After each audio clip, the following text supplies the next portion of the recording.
I wonder if you and I, together, can explore something that touches every single corner of our lives. It's a question that might make us uncomfortable, yet we must ask it. What is our right relationship to money?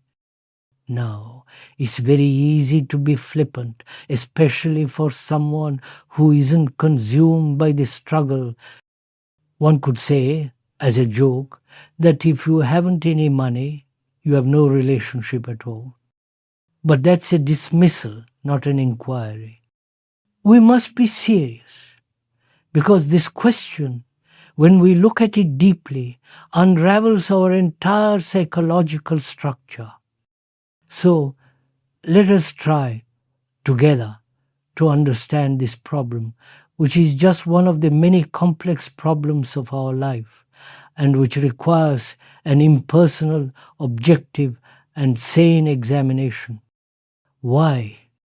Why has money become this all powerful, dominant force in our lives, perhaps the most important factor in our modern existence?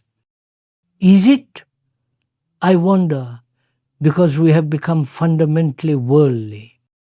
I want to use that word worldly in a very specific sense, meaning we have become attached, deeply and frighteningly attached to the things that thought has put together. The house, the car, the position, the bank account, the very identity that these things build. This is the world we have created, and money is the key to all of it. This is the first question I am asking myself and asking you. It's a complex question, so let's go into it slowly. Is it because money, we believe, gives us freedom? This is the great promise, isn't it? If you have lots of money, you can travel the world, you can escape the drudgery of the 9 to 5, you can insulate yourself from the hardships you see others endure. But is that freedom? Or is it merely a wider, more luxurious cage? With money, you certainly gain power. You can become Lord this or Lady that, a person of influence, a name that opens doors. When you have money, you are given a status, you are suddenly respected, you are looked up to, even if the source of that money is questionable. We see this happening every single day. Look at our culture, how we venerate the wealthy, how we follow their every move on social media, aspiring not to their character but to their possessions. We have made wealth synonymous with worth, and in doing so, we have lost our way. If you have enough money, it seems you can do almost anything, even go against the laws that bind everyone else. We all know this.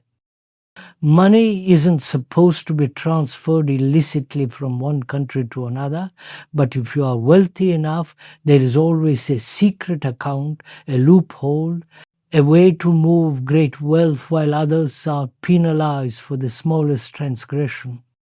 It creates a shadow world, a reality built on exemption, all while you enjoy yourself. So money has become extraordinarily valuable in all these senses: power, status, and perceived freedom. And we must also be honest. Without some money, you cannot do much. If you need clothes, food, shelter, or even wish to have something pleasant in your life, a nice picture, a beautiful garden, you must have some money. That is a practical reality. But the real question, the one that cuts deeper, is why we lay such an overwhelming emphasis on it, far beyond our practical necessities. Why does it occupy the center of our hearts and minds? You must answer this for yourself, please. Just look at the world we have built. Look at what our religions have become. These vast, organized institutions accumulating incredible wealth, operating like multinational corporations, all in the name of God, in the name of something that is meant to be beyond the material. The gurus, the spiritual leaders are surrounded by incredible wealth, wealth that has been given to them by people, perhaps by you, who are seeking what? Enlightenment. Or are they just seeking another, more spiritual form of security and power? When you go to the temples, there is always money being asked, always a transaction. Are we then completely occupied with money? Naturally, the person who is poor, who has no money, is thinking about it constantly. That is the nature of survival. The body demands it. But what about those of us who have a little money, those of us who have enough for our needs, perhaps even more? Are we still occupied with it? Is our main concern, our primary occupation in life, still money? How to get more, how to protect it, how to invest it, the anxiety of losing it? This, for me, awakens a much more fundamental question. It's not just money. Why are our minds perpetually occupied? Occupied with something, anything, all the time. When you are talking about meditation, you become occupied with that, how to do it. Am I doing it right? Am I achieving the right state? If not that, you are occupied with God, or with sex, or with your career, or with your family, or with what the politician said. You follow everyone, from the housewife organizing her day to the highest religious authority managing his institution, is occupied. Why? You understand my question. This is not an irrelevant diversion. It is centrally relevant, because our occupation with money, or with sex, or with God indicates the state of our own minds, our own hearts. We are addicted to being occupied. Does this occupation with business, with money, with pleasure, with God, with a guru, does it function to keep our brains completely full? Is that its purpose? Please, I ask you to look at this within yourself, not just as an abstract idea. Am I occupied from the moment I wake until the moment I go to sleep? And even then, when I do sleep, is the brain still occupied, churning through dreams, anxieties, and all kinds of sensations? If this is true, it means there is never a moment when the brain is not occupied. And a brain that is never unoccupied, a brain that is always full, has no space. Do you see this? There is no room. And so the brain becomes more and more shallow, capable only of its own repetitive patterns, incapable of anything new, original, or fresh. Is it, perhaps, that we are profoundly frightened of not being occupied, frightened of that silence, that space, that emptiness, because in that emptiness we might have to face our own loneliness, our own lack, our own profound insufficiency. So we keep the noise going, we keep the machine running at all costs. A brain that has no rest at all, that is always occupied, inevitably wears itself out. This constant friction, this constant noise, this is the wearing down of the instrument. This, perhaps, is the true root of senility, a decay that begins not in old age, but in the moment we become afraid of silence, afraid of being unoccupied, So, this is the state of our minds, and this is why we are so concerned with money. It is just one of our favorite and most demanding forms of occupation. This brings us to that fundamental terror, doesn't it? Is it that we are profoundly, deeply frightened of not being occupied? Frightened of having that space, that moment of quiet, where there is no problem to solve, no distraction to pursue, no God to pray to, no text message to answer. In that space, we might feel our own emptiness, our own loneliness, our own profound lack of self. And so we run, we fill every second. This modern world we have built is a monument to this fear. It is a machine for perpetual occupation, with screens in our pockets that promise us we never ever have to be alone with ourselves for even a single second. This incessant chattering, talking endlessly, this is part of this occupation. And please, I ask you to look at yourself. Are you aware of your own occupation? Are you aware of how your mind is never still? And are you experimenting with yourself, not as a task, but with simple observation, just to see if it stops? And if you do, you will inevitably find that this occupation is a defense mechanism, a shield. And if you put the shield down, you encounter what it is shielding you from fear.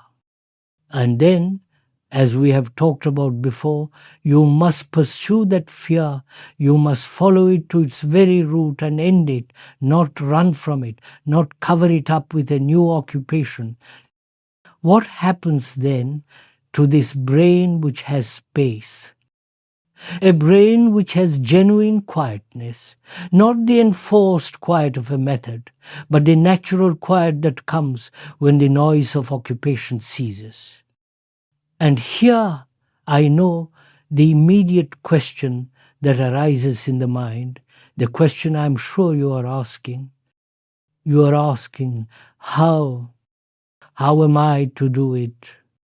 Tell me the steps, the method, the technique for how not to be occupied. But please, I beg you to see, with all your intelligence, the subtle and devastating trap in that question. The moment you ask how, you are looking for a system, and those steps, those methods, they become your new occupation. You will be occupied with your meditation practice, occupied with being present, occupied with not being occupied, and you are right back in the very same cycle. You have just exchanged a worldly occupation for a spiritual one, but you are still a prisoner. But if you see the fact of this, if you see the consequences of occupation, that it makes the mind shallow, that it wears the brain out, that it is born of fear, if you see the total truth of it, you don't need a method to move away from it. When you see something truly poisonous, you drop it. You don't ask for a method to drop it. The very seeing is the action and the liberation.